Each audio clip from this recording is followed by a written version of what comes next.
So after a lot of thinking and thinking about something that would be good for sharing and something that will help to take something away this evening, I thought of actually talking about something which is very close to me and something which has been the single most important differentiating catalyst in my journey of running a business, which is team.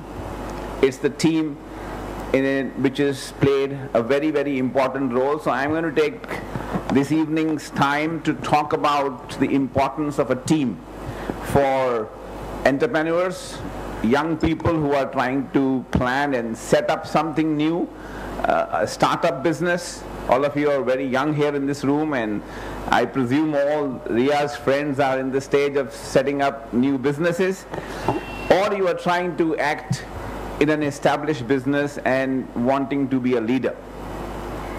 Team will always play a very, very important role in this entire journey.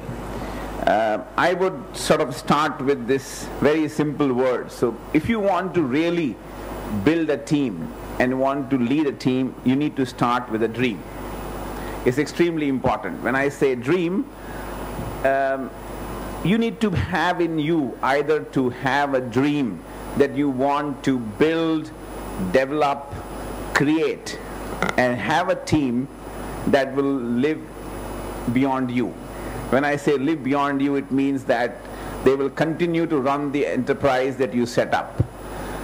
You need to have that in you, in the subconscious mind, and very early in life.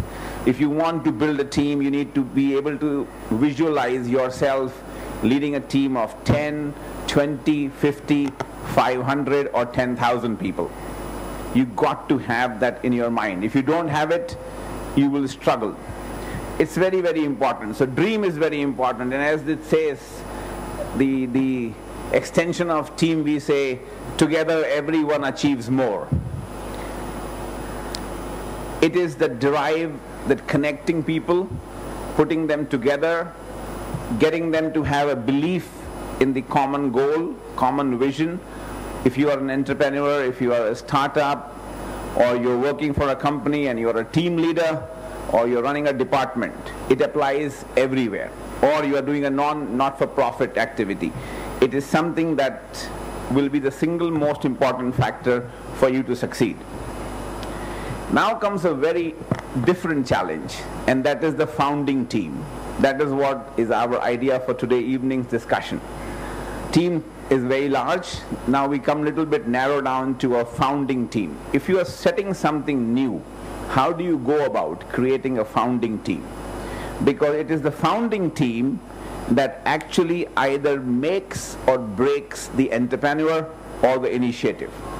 It is that set of 1, 3, 5, 10 people that you actually bring together in the beginning of your project that decides whether you will succeed or you might not succeed. It is that important. It is extremely vital. Titles are but nicknames, and every nickname is a title. Because when you're founding an original team, founding team, don't get people who are interested in titles, because that founding team has to completely submerge with the vision. In my experience, which is important to share because I didn't want to talk today evening from different articles of human management, or there is thousands and thousands of articles and information available about this. So I am going to run you through quickly from my experience, which is 22 years. I have started 5 businesses in 3 countries. We have 700 people working as a multinational team. We built a track record. 2 businesses failed. And in all of this, 95% was team and 5% was money. If the team was right, they were successful. If team was not right, they failed. Money only played a very, very important role. If you're building a founding team, first and the most important in your own mind, have a very clear worthwhile goal. You should be clear why you are doing it, what's the purpose. If you don't have that, people don't want to believe and stick around with you. Have a clarity of intent. Make sure that whatever you are trying to achieve, it is clear in your head. You are not having a different plan. You don't want to actually run a business for 6 months or 1 year, sell it, and then buy an Aston Martin or go on a holiday. And then you are telling the team, we are inspiring, continue to work, I am building a business. They both have to be same. Your intentions must be clear, and you should be able to communicate that intention with your team. It is most important that the team is able to create the belief in your team. The belief, what you believe, they should be able to believe the same thing. And then now question comes, you have a clarity, you have the vision. Now how do you go about finding that team? First and the most important, make sure somewhere in a quiet secret place, you write down your strengths and weaknesses. You don't want your spouse or girlfriend or boyfriend to see that. But you must know that, honestly, what is your strength and your own weakness. Because you need to get people around you who complement your weaknesses. It's very, very important. You don't want people who compete with you. You want people who complement with you. So understand your strengths and weaknesses.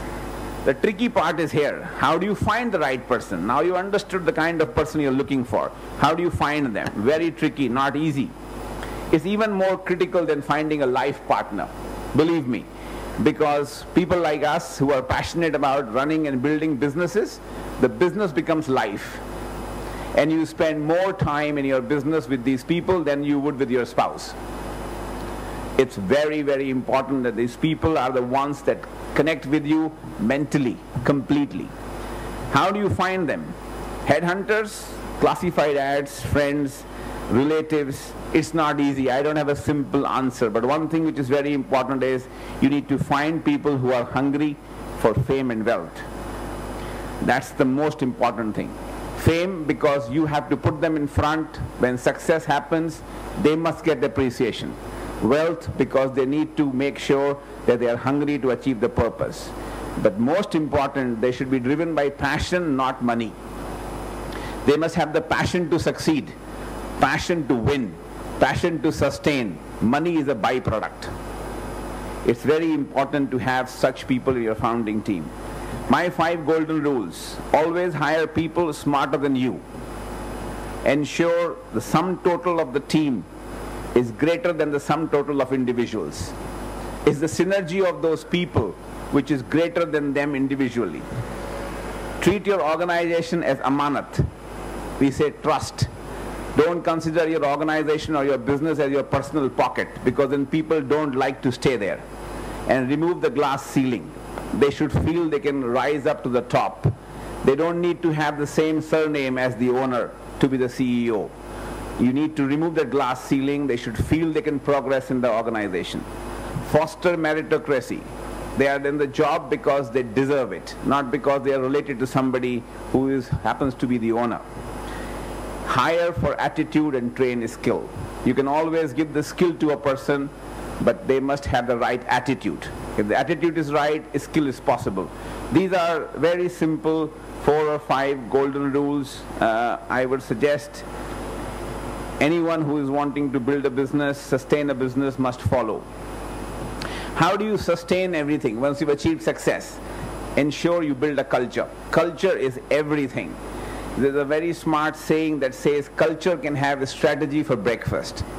So you make a strategy, you say, I'm going into this company and I'm going to make success. When you get there, the culture is wrong and you will not succeed. They will finish your strategy. Invest in passion, in building a transparent work culture which creates sense of ownership. People should not feel that there are some secrets which they don't know.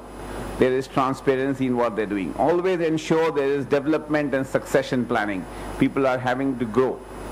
Pursue continuous learning for yourself and make that as a culture. Let everyone be open to learn. Go for some courses. Improve their knowledge, improve their skill at all the time. They like to stay in those organizations. Unity is the strength.